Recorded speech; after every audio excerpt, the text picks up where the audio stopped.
श्री हरिराय जी द्वारा विरचित शिक्षा पत्र के चतुर्थ पत्र के अंतर्गत हमने 19वीं कारिका तक इस विषय को देखा कि जो महात्म्यशाली भगवान का स्वरूप है उसे विरुद्ध धर्माश्रय से युक्त जानकर उनके प्रति शरणागति की भावना हमें रखनी चाहिए।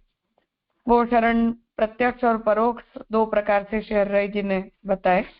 जब प्रभु का अवतार काल होता है तब प्रत्यक्ष शरण होता है और अनवतार काल में महापुरुष के संयोग से भगवान की शरणागति प्राप्त होती है। और उसी प्रकार जब श्री महाप्रभु जी का अवतार काल होता है और महाप्रभु जी का अनवतार काल होता है, उन दोनों में भी प्रक्रिया भेद का निरूपण 19वीं कारिका पर्यंत किया।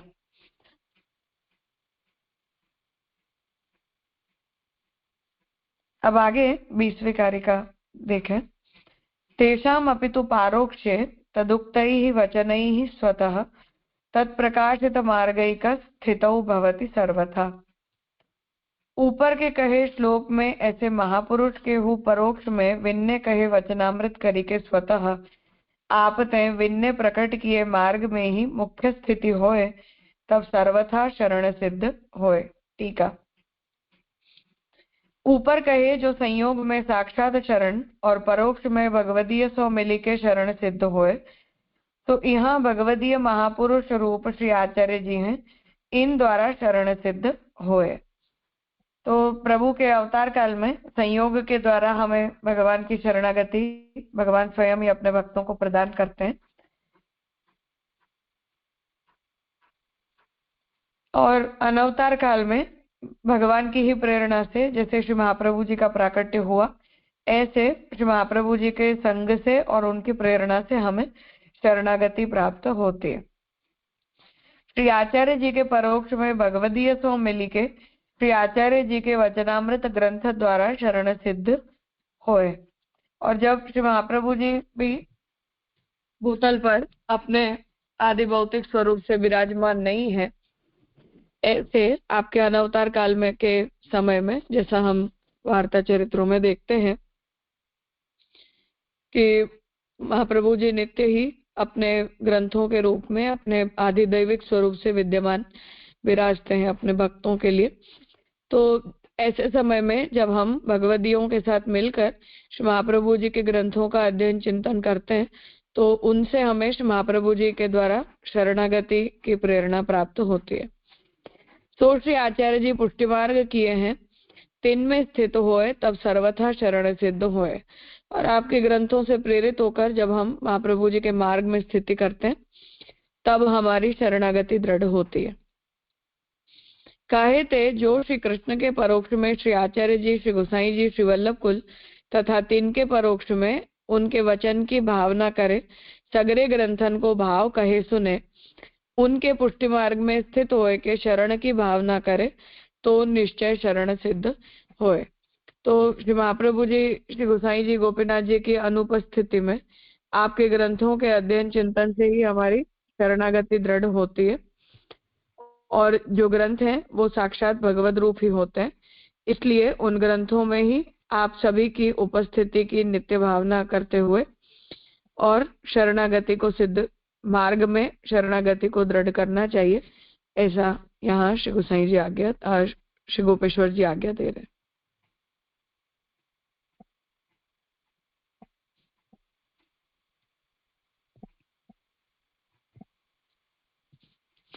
संसारिणा सदा दुष्ट संगिनाम अन्नदोषतः बहिर्मुखानां मत्तानां कुतो मार्ग स्थितिर्भवेत्। अब हम श्री महाप्रभु जी के मार्ग में आ जाने के बावजूद भी शरणागति को दृढ़ नहीं कर पाते या मार्ग के प्रति अपनी निष्ठा को दृढ़ नहीं कर पाते, उसके कारणों का निरूपण यहाँ श्री हरिराय जी अब कर रहे हैं। सदा दुसंग करिवे वारे अन्न दोष ने बहिर्मुख तथा उन्मत्त संसारीन की पुष्टि मार्ग में स्थिति कहाँ सो होए। ठीक है। ऊपर कहे जो साक्षात शरण और परोक्ष दशा में श्री आचार्य जी द्वारा शरण, विन के परोक्ष में उनके ग्रंथ वचनामृत द्वारा भगवदीय सो मिली के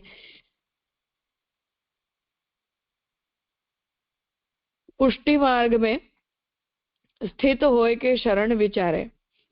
तो अब यहाँ हमारा जो कर्तव्य है उसे बताया कि हमें हर समय में अलग अलग माध्यमों से और अलग अलग प्रक्रिया से हमारी भगवत शरणागति सिद्ध होती है।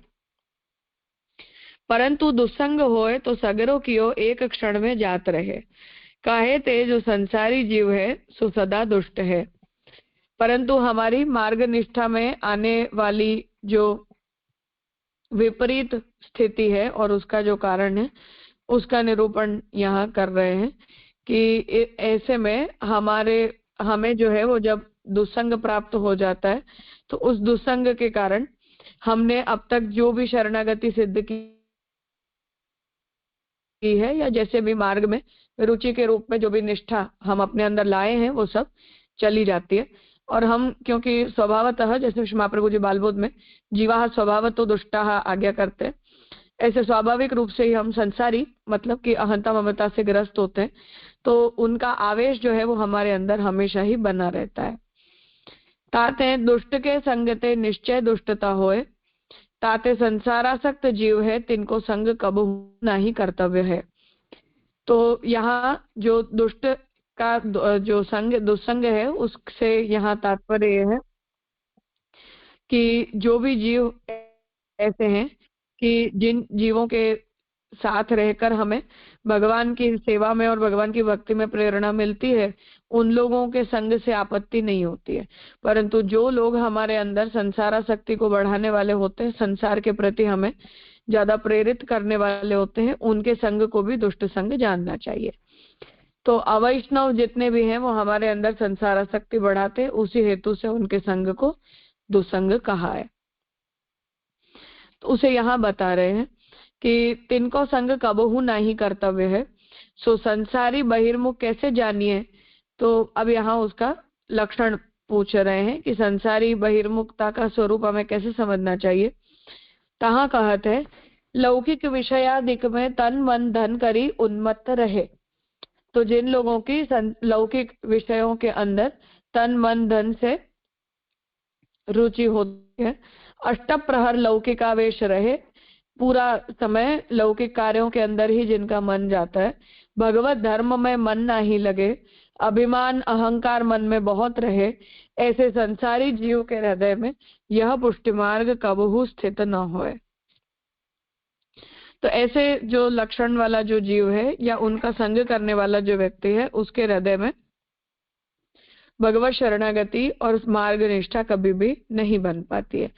तो जो भागवत जी के द्वितीय स्कंद के अंदर जो लक्षणों का श्रवण मनन और रत प्रसाद बताए गए हैं, तो वहाँ वैराग्य आदि सब जो भी इसके उपकारक धर्म बताए हैं वो सब हमारे लिए साधना के अंदर निष्ठा बढ़ाने वाले सिद्ध होते हैं। तो अभिमान अहंकार मन में बहुत रहे, ऐसे संसारी जीव के हृदय में यह पुष्टि मार्ग कबहू स्थित न होए। ऐसो बहिर्मुख होए ताको संग करे तो पुष्टि मार्ग ते नष्ट हो जाए। तो या तो व्यक्ति शायद खुद ऐसा न हो, परंतु ऐसे व्यक्ति के निरंतर संपर्क में रहता है, तो ऐसे व्यक्ति के संपर्क में रहने से भी हमारे अंदर लौकिकावेश बन जाता है, जिससे पुष्टि मार्ग से हमारा अधपतन होता है। 84-252 वैष्णवों की वार्ताओं में हम ऐसे बहुत से वैष्णवों के चरित्रों को देख सकते हैं। ताते संसारी बहिर्मुख को संग छोड़ी के भगवती को संग करी शरण भाव की भावना करे। इसलिए जो भी ऐसे लौकिक आवेश बढ़ाने वाले जो लोग हैं उनके संसर्ग से हमें दूर रहकर उत्तम वैष्णवों का हम यदि संग करें तो वो भक्ति मार्ग में हमारी रुचि को बढ़ाने वाले होते हैं, और शायद ज्यादा न भी बढ़ा पाए तब भी कम से कम व्यावर्तक धर्मों को प्रकट करने वाले तो नहीं ही होते हैं। ऐसा यहाँ आप आज्ञा कर रहे हैं। कुछ पूछना है?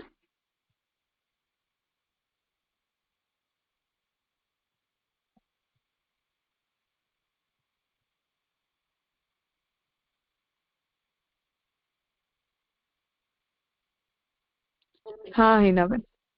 हाँ राजा दंडवत प्रणाम। जो कहा ना यहाँ साक्षात्करण और परोक्ष दशा में तो सेवा और कथा इस तरह से उसको समझना है क्योंकि परोक्ष दशा में श्री आचार्य चरण द्वारा, तो हम तो अभी तो हमारा ऐसा ही शरण रहता है ना कि आचार्य चरण के ग्रंथ हम पढ़ते हैं और हमारा शरण दृढ़ होता है। तो साक्षात शरण से सेवा में हम ठाकुर जी के सन्मुख करे हो, उसका संबंध लेना है, ऐसा पूछ रहे हैं। ये जो परोक्ष शरण है उसका अर्थ ऐसा नहीं है। प्रत्यक्ष शरण का मतलब ये है कि भगवान ही जीव को अपने प्रति शरणागत करवा देते हैं, जिसके लिए मैंने गोवर्धन उदाहरण की लीला का उदाहरण पिछले क्लास में दिया था कि ठाकुर जी ने ही उनके अन्याश्रय को भी सामने चलकर ही निवृत्त करवा दिया कि ये मत करो और ऐसा कर लो, और अपनी शरणागति दृढ़ करने के लिए उन्हें जो भी विश्वास आदि दृढ़ करवाने थे वो सब भी भगवान ने स्वयं कर लिया। तो ये जो साधन है वो भगवान जब खुद कर लेते हैं उसे यहाँ हरिराय जी प्रत्यक्ष शरण कह रहे हैं, और जब वो साधन भगवान नहीं करते हैं और आचार्य हमसे ये कहते हैं कि अब तुम्हें भगवान की शरणागति में जाना चाहिए या तुम्हें अन्याश्रय का त्याग करना चाहिए, तो ये जो वचन होते हैं जिनसे हम शरणागति के प्रति, शरण मार्ग के प्रति प्रेरित होते हैं, उसे यहाँ परोक्ष शरण कहा गया है। जी राजा, आया समझ में। हाँ, प्रणाम। हाँ प्रणव भाई। प्रणाम राजा। ये जो गए क्लास में जो 18वीं और 19वीं कारिका थी, तो वहां पर हम ये जो शरणागति की बात में कार्पण्य आदि का विचार किया था, तो वहां पर अंत में ये जो तब 19वें श्लोक में जो बात आई थी कि शरण में भी संयोग और विप्रयोग दोनों है, तो जब कार्पण्य की स्थिति है तो वहां पर वापस ये संयोग और विप्रयोग कैसे होगा? वहां इसलिए होगा क्योंकि जो कुछ भी वो भक्त भगवान से चाहता है वो उसे प्राप्त हो जाए तो उसे संयोग अनुभूति होती है, भगवान नहीं मिलते हैं तो विप्रयोग अनुभूति होती है। और श्री हरिराय जी का जो स्टैंडर्ड है वो शरणागति का अलग स्टैंडर्ड है। उसे साधन दीपिका में जो सप्तधा और नवधा में जैसे श्री गोपीनाथ जी विभाजित कर रहे हैं, ऐसा ही शरणागति और समर्पण का विभाजन हरिराय जी ने भी मान्य किया है। तो जो सप्तधा वाले होते हैं वो समर्पण मार्गी नहीं कहे जाते हैं, वो शरण मार्गी ही कहे जाते हैं। और जब साख्य और आत्मनिवेदन दृढ़ हो जाए और सिद्ध हो जाए तो तब वो नवधा वाले जो है वो समर्पण मार्गी कहे जाते हैं, ऐसा हरिराय जी का भी ओपिनियन है। इसलिए ये जो शरण मार्ग है उसमें फिर हम जैसे लोग भी आ जाते हैं, जो लोग सेवा को पूर्ण आत्मनिवेदन बुद्धि के साथ नहीं कर पा रहे पर पूजावत कर रहे हैं, तो उन्हें भी शरण मार्ग में ही इंक्लूड किया जाएगा हरिराय जी और गोपीनाथ जी के स्टैंडर्ड के हिसाब से। जी राजा, वो स्पष्ट है, इसलिए वहां उसी संदर्भ से प्रश्न हो रहा था कि वहां पर तो फिर कार्पण्य की स्थिति तो ऐसी लग नहीं रही, क्योंकि वो सप्तधा में भी वो सेवा में रह रहा है, मतलब सेवा और कथा का पक्ष, और वहां पर भी अवसर अनवसर दोनों चल रहे हैं। उसकी स्थिति शायद वो जो आत्मनिवेदन की नहीं है, पर शरणागति में प्रबल कार्पण्य हो वैसा भी वहां पे दृश्यमान तो नहीं हो रहा। एक पृथक शरण मार्ग की शरणागति है, वहां इस प्रकार की अनुभूति जो है वो भक्त को हो भी सकती है और नहीं भी हो सकती है, दोनों चांस बने हुए हैं। और एक सप्तधा वाली शरणागति है, या शरणागति का जो सामान्य अर्थ हम समझते हैं वो है, उसके अंदर जब तक भगवत प्राप्ति न हो जाए, अर्थात जब तक फल सिद्धि न हो जाए, तब तक विप्रयोग का अनुभव हो सकता है किसी जीव विशेष को।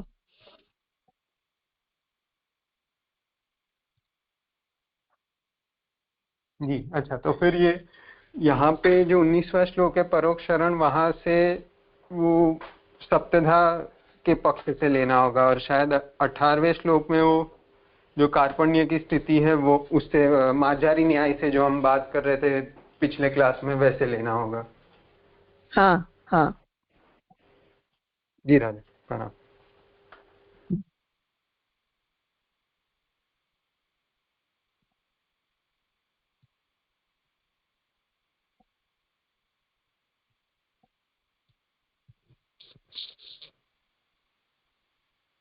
तदर्थं श्रीमदाचार्य चरणाम्बुरुहाश्रयः सदा विधेयस्तेनैव सकलम सिद्धिमिष्यति। ताके लिए श्रीमदाचार्य जी के चरणारविंद को आश्रय सदा कर्तव्य है, तासों ही सर्व सिद्धि को प्राप्त होंगे। टीका। जो कदाचित वल्लभकुल तथा तादृशीय वैष्णव को संग न होए और कछु ग्रंथ वार्ता में अभिनिवेश न होए, तो कहा करे तहा कहते। जो दुस्संग बहिर्मुख को संग छोड़ी के अपने ते जितनी सेवा बनी आवे सो करे और अपने हृदय में श्री आचार्य जी महाप्रभु को दृढ़ आश्रय राखे। श्री महाप्रभु जी के चरण कमल की भावना अष्टप्रहर मन लगाए के करे तो सकल मनोरथ निश्चय सिद्ध होए। काहे ते जो श्री आचार्य जी महाप्रभु अलौकिक अग्नि रूप है, तो जो वैष्णव श्री आचार्य जी महाप्रभु जी के शरण आए के विन के चरण कमल को सदा मन लगाए के आश्रय करते, तिनके सकल कार्य सिद्ध होए, यह निश्चय सिद्धांत है। अब यहाँ ये विचार उपस्थित कर रहे हैं कि कोई व्यक्ति मानो ऐसी स्थिति में हो, कोई जीव कि जिस जीव को ज्यादा कोई भगवदीय का संग प्राप्त न हो पाता हो, या किसी जीव को ऐसा कोई साधन प्राप्त न हो जाता हो कि जिससे उसे किसी उत्तम वैष्णव का संग प्राप्त हो जाए, या किसी अच्छे वैष्णव के संग से उसे महाप्रभु जी के ग्रंथों का अध्ययन प्राप्त हो पाए, या कोई श्री महाप्रभु जी के जो वंशज है उनका कोई अच्छा संग प्राप्त हो जाए, तो ऐसी स्थिति में ये आज्ञा कर रहे कि तो ऐसी स्थिति में भी उसे श्री महाप्रभु जी के प्रति अपनी शरणागति की भावना को दृढ़ रखना चाहिए। और ऐसे ही भावना को दृढ़ रखते हुए यदि वो जीव ऐसा सोचे कि अब मुझे महाप्रभु जी की कृपा मुझे प्राप्त होगी, तो श्री हरिराय जी यहाँ ये आज्ञा कर रहे हैं कि महाप्रभु जी के ऊपर ऐसा जो दृढ़ विश्वास रखा जाता है, ऐसे दृढ़ विश्वास के द्वारा भी भक्ति मार्गीय जो धर्म है उनकी सिद्धि हो जाती है। और ऐसे धर्म के सिद्ध, ऐसे जो भगवत धर्म है उनकी सिद्धि हो जाने पर जीव की मार्ग में निष्ठा भी दृढ़ हो जाती है। ऐसी आज्ञा यहाँ कर रहे हैं।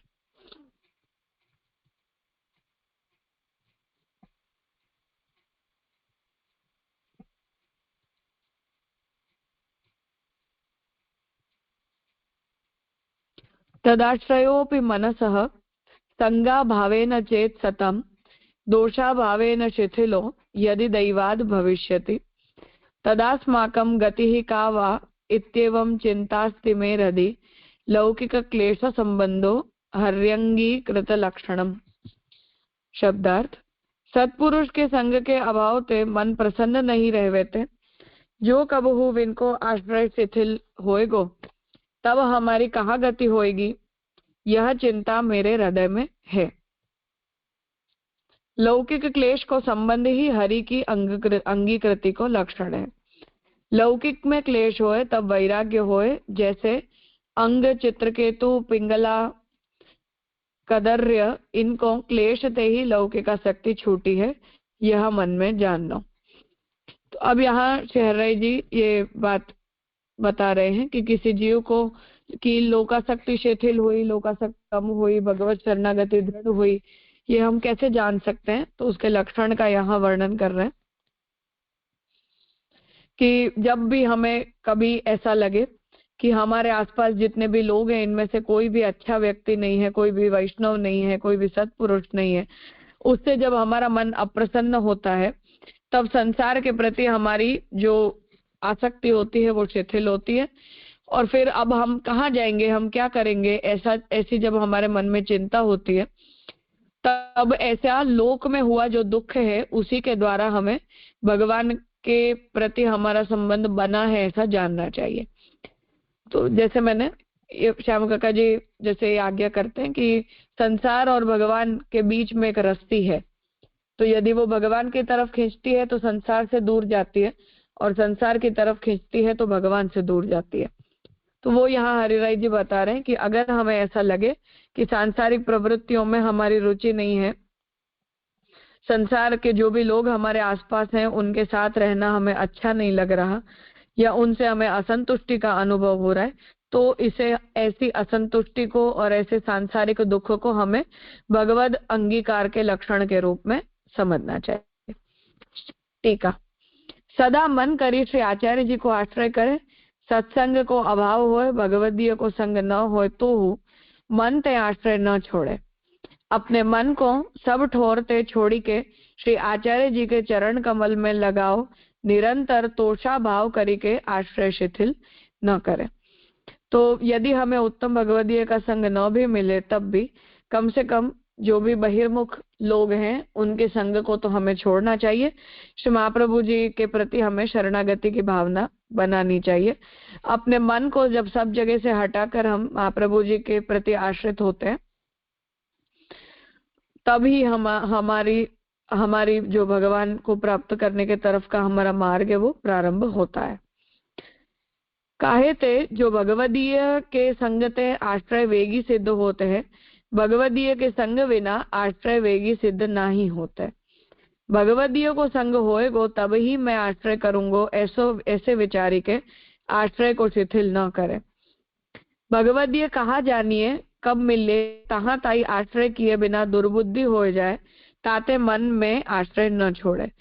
कभी ऐसी स्थिति में हम हो कि हमारे आसपास कोई उत्तम वैष्णव प्राप्त न हो पाते हो, जैसा हम वार्ता साहित्य में देखते हैं या आज भी हम देखते हैं कि बहुत सारे लोग ऐसी स्थिति में रहते हैं कि जब पूरे शहर में, पूरे राज्य में वो अकेले वैष्णव होते हैं, पूरे परिवार में वो अकेले वैष्णव होते हैं, तो तब उन्हें भगवान मार्ग की तरफ कोई ज्यादा प्रेरणा भी प्राप्त नहीं होती है, और वो खुद जिस प्रकार के माहौल में रह रहे होते हैं उससे उन्हें संतुष्टि भी नहीं होती है। ऐसी जब बीच की अवस्था आती है तब व्यक्ति निर्णय नहीं कर पाता है कि उन्हें कहाँ जाना चाहिए। तो हरिराय जी यहाँ ये आज्ञा कर रहे हैं कि ऐसी स्थिति में भी प्रभु के प्रति हमें शरणागत हो जाना चाहिए।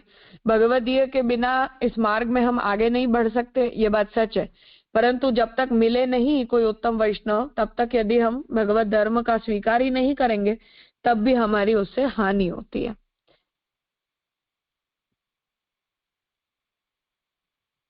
जो होनहार है सो होएगी, ऐसो दैव रच्यो है तैसो होएगो, मैं कहा करूं या भांति शिथिल भाव मन में न करे। जैसे तैसे अपने मन को खींची के श्री आचार्य जी के चरण कमल में लगावे, तो श्री आचार्य जी विवेक धैर्याश्रय ग्रंथ में वर्णन किए हैं। अशूरेणापि कर्तव्यम स्वस्या सामर्थ्य भावनात्। अशूर जो शूरवीर नहीं है तिनको वो अपने असामर्थ्य की भावना से धैर्य कर्तव्य है। तो अब श्री हरिराय जी यहाँ इस बात को समझाने के लिए श्री महाप्रभु जी के वचन को उद्धृत कर रहे हैं कि महाप्रभु जी भी ये आज्ञा करते हैं कि जब भी हम ऐसी विपरीत स्थिति में रह रहे हो, ऐसी स्थिति में हमारे अंदर उस स्थिति से लड़ने का या उस स्थिति को फेस करने का बहुत सामर्थ्य न हो, ये हो सकता है, परंतु हम असमर्थ हैं ऐसा सोचकर भी भगवत शरणागति का स्वीकार हमें कर लेना चाहिए। इंद्रिय देह तो लौकिक सुख चाहत है, भगवत संबंध में आदि काल ते शिथिल ही है, ताते इंद्रिय देह तो भगवत धर्म ते मन को शिथिल कियो चाहत है। तो हमारे जो देह इंद्रिय आदि हैं वो जब से हम पैदा हुए अर्थात जीवत्व तो हमने प्राप्त किया तब से लेकर अब तक भगवान से दूर हो गया है, अहंता ममता में लगा हुआ है और केवल उसका संसार से ही संबंध है। इसलिए देह इंद्रिय तो कभी भी ऐसा नहीं चाहते कि वो भगवान के साथ जुड़े, उनका चित्त तो स्वाभाविक रूप से प्राकृत पदार्थों की तरफ ही आकृष्ट होता है, पर हमारी जो आत्मा उस देह के अंदर रहती है वो आत्मा भगवान की तरफ जाना चाहती है। इसलिए देह और इंद्रिय यदि प्रबल हो जाते हैं तो आत्मा की इच्छा के अनुसार हम भगवत शरणागति को प्राप्त नहीं कर सकते, और यदि हम आत्म धर्म को प्रबल बना लेते हैं, आत्मा को ज्यादा स्ट्रांग बना लेते हैं, तब फिर इंद्रिय देह को ट्रेनिंग देकर धीरे धीरे फिर उन्हें हम भगवान के अंदर लगा सकते हैं। उस बात को यहाँ बता रहे कि तासो इंद्रिय देह तो असुर है, अर्थात कि प्रकृति के आवेश के कारण वो भगवत संबंध से दूर है। पर ही मन में असुरत्व की भावना न करे, पर उनका आवेश हमारे मन और हमारी आत्मा पर्यंत आ जाए, ऐसा हमें नहीं करना चाहिए। यह जाने जो नेत्र को मुख्य धर्म यह है जो प्रभु को दर्शन करनो, हाथ को यह धर्म है जो सेवा करनी, और श्रवण सो भगवत कथा सुननी, मुख सो भगवत नाम लेनो, देह में आलस्य न रखनो, तत्काल उठनो भगवत धर्म में यह जाननो, जो आज बने सो करी लेऊं, काली कहा जानिए कहा होएगो। तो यहाँ उन इंद्रियों को भगवत सेवा में, भगवत कार्य में प्रवृत्त करने के लिए गोपेश्वर जी आज्ञा दे रहे कि देह और इंद्रिय आसुरी स्वभाव के हैं, परंतु हम उनमें उस असुरत्व को रहने देना नहीं चाहते हैं। इसलिए जैसे जैसे हम उस शरीर को, उस इंद्रिय को ट्रेन करते हैं, ऐसे वो धीरे धीरे फिर भगवान में लगती है। तो उसकी प्रक्रिया यहाँ बताई है कि इन सभी इंद्रियों को हमें भगवत धर्म में, भगवत कार्य में हमें योजित करनी चाहिए। या भांति श्री महाप्रभु जी को आश्रय करें। इस प्रकार श्री महाप्रभु जी के प्रति शरणागत होकर और हमें अपने आप को भगवत धर्म में निष्ठ बनाना चाहिए, ऐसी आज्ञा श्री हरिराय जी कर रहे हैं। कुछ पूछना है?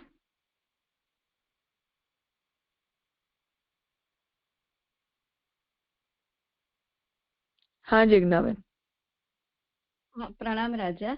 राजा यहाँ तोषा भाव करके वो पता नहीं चला उसका मीनिंग। तोष का मतलब होता है संतोष, तो संतोष का अभाव करते हुए, अर्थात कि हमारी जो भी स्थिति है उस स्थिति से हमें संतुष्ट नहीं हो जाना चाहिए, हमें उस स्थिति को मिटाकर और अपने आप को उससे बाहर निकालने के लिए प्रयास करना चाहिए। यदि हमें ऐसा लगता हो कि ये संसार ने हमें इतना ज्यादा बांध दिया है कि शायद इसमें से बाहर निकलने के लिए भी हम समर्थ नहीं है, हम कितने भी हाथ पैर मारेंगे तब भी हमसे नहीं हो पाएगा, तब हमें असामर्थ्य की भावना करके भी भगवत शरणागति स्वीकारनी चाहिए। एक साधनावलंबन है कि हम साधन करके और अपने आप को इससे बाहर निकालें। अगर हम कॉन्फिडेंट हैं कि हम कर लेंगे तो हमें उन साधनों का आश्रय करना चाहिए, अर्थात भक्ति मार्गीय धर्मों का अनुसरण उस भावना से करना चाहिए कि हम संसार आसक्ति से निवृत्त हो पाए। परंतु यदि हमें ऐसा लगता हो कि हमारे किए जाते प्रयास से हम अपनी संसार आसक्ति को निवृत्त नहीं कर पाएंगे, ऐसा अगर हमें लगता हो, तो अपने हृदय में असामर्थ्य की भावना करते हुए भी भगवत शरणागत हमें हो जाना चाहिए, ऐसा आज्ञा कर रहे हैं। जी राजा, समझ में आया अच्छी तरह से। प्रणाम राजा।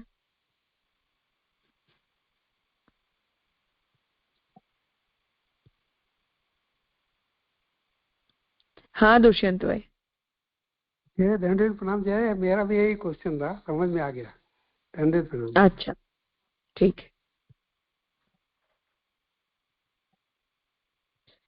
ठीक है, तो आज यहाँ रखते हैं। 24वें कारिका की जो टीका है उसे कल कर लेंगे। हाँ प्रणव भाई बोलो। प्रणाम राजा। कल 23वें श्लोक में ये उदाहरण में चित्रकेतु पिंगला और ये कदरिया का कौन सा प्रसंग है? वो 24वें कारिका का अर्थ है, कल जो टीका करेंगे उसमें आ जाए। जी राज। और ये 22वें श्लोक में जो आया श्रीमद आचार्य चरणा गुरु आश्रय, तो वो गुरु आश्रय से क्या मतलब? आश्रय के अर्थात कि हमारा प्रत्यक्ष आश्रय नहीं है, परोक्ष आश्रय है। तो भगवान हमें हमारे आइडेंटिटी से एक्सेप्ट नहीं करते हैं, महाप्रभु जी की आइडेंटिटी से हमें एक्सेप्ट करते हैं। इसलिए महाप्रभु जी के प्रति हमें आश्रित होना चाहिए, वो हमें ठाकुर जी तक ले जाते हैं, ऐसा कहना चाह रहे हैं।